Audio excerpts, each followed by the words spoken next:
किसी ने क्या खूब कहा है कि आए हो निभाने जब किरदार जमी पर, कुछ ऐसा कर चलो कि जमाना मिसाल दे। नमस्कार दोस्तों, मैं ऋषि। एक छोटी सी कहानी। एक बार की बात है, एक बहुत बड़ा नेता एक साधु के छोटे से आश्रम में गया। उन्होंने बहुत सुना था उस साधु के बारे में, तो उनके मन में आया कि एक बार जाकर देखता हूँ कि लोग उसकी इतनी तारीफ क्यों करते हैं। तो जब वो आश्रम में गए तो वहाँ एक छोटा सा कमरा था जहाँ पर एक कालीन बिछी हुई थी। वहाँ कुछ लोग बैठे हुए थे और साधु जी सामने बैठे हुए थे। जब वो अंदर गया तो उसके साथ 4 बॉडीगार्ड भी थे और उसको ये आदत थी कि जहां पर वो जाता था लोग उसके सामने खड़े हो जाते थे, हाथ जोड़ते थे, अपना सिर झुकाते थे। लेकिन यहाँ पर ऐसा कुछ भी नहीं हुआ। साधु ने उसकी ओर देखा तक नहीं, क्योंकि साधु किसी की बात का जवाब दे रहे थे। लेकिन नेता को इस बात पर गुस्सा आ गया। उस नेता ने साधु की बात को बीच में काटते हुए साधु से गुस्से में कहा, मैं आपसे कुछ कहना चाहता हूँ। साधु ने उसकी ओर देखा और कहा, आप थोड़ी देर रुकिए, इनके सवाल का जवाब दे लूं, इसके बाद मैं आपसे बात करूंगा। तब तक आप चाहें तो आप बैठ सकते हैं। साधु का इतना कहने की देर थी कि नेता का चेहरा गुस्से से लाल हो गया।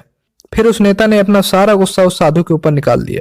इससे पहले वह नेता आप कहकर बात कर रहा था, अब तू तड़ाक में उतर आया और साधु से कहा, तुझे पता भी है मैं कौन हूं और तू किससे बात कर रहा है। साधु ने नेता की ओर देखा और कहा, मुझे इससे कोई फर्क नहीं पड़ता कि आप कौन है, आप जो भी हैं। यदि आप चाहते हैं कि मैं आपके सवाल का जवाब दूं या आपसे बात करूं तो आपको थोड़ी देर के लिए रुकना पड़ेगा। यह सुनते ही नेता गुस्से से पागल हो गया। वह चीखने चिल्लाने लगा, अब मैं तुझे तेरी औकात दिखाऊंगा। तुझे पता भी है कि तूने किससे पंगा लिया है। तू अपने फायदे के लिए इन लोगों का इस्तेमाल कर रहा है और अब मैं तुझे नहीं छोड़ने वाला, तेरा पर्दाफाश करके रहूंगा। इतना सुनने के बाद भी उस साधु के मुख में एक हल्की सी मुस्कान बनी ही रही। अब नेता बोला, अब बहुत हुआ, अब मैं यहाँ 1 सेकंड भी नहीं रुकने वाला। लेकिन अब तेरे पास एक मौका है, अगर अब भी मुझसे माफी मांगना चाहता है तो मांग सकता है। साधु ने अपनी आंखें बंद की।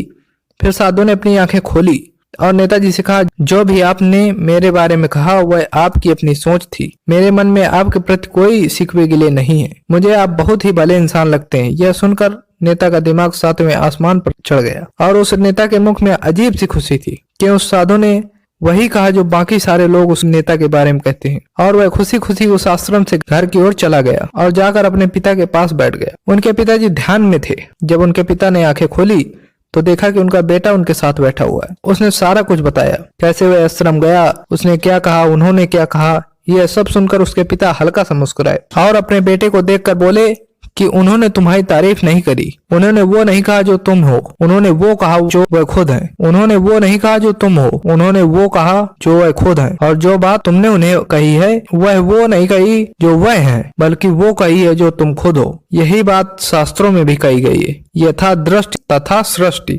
यह दुनिया तुम्हें वैसी नहीं दिखती जैसी ये दुनिया है, बल्कि वैसी दिखती है जैसे तुम खुद हो। जिसकी नजर जैसी उसकी दुनिया वैसी।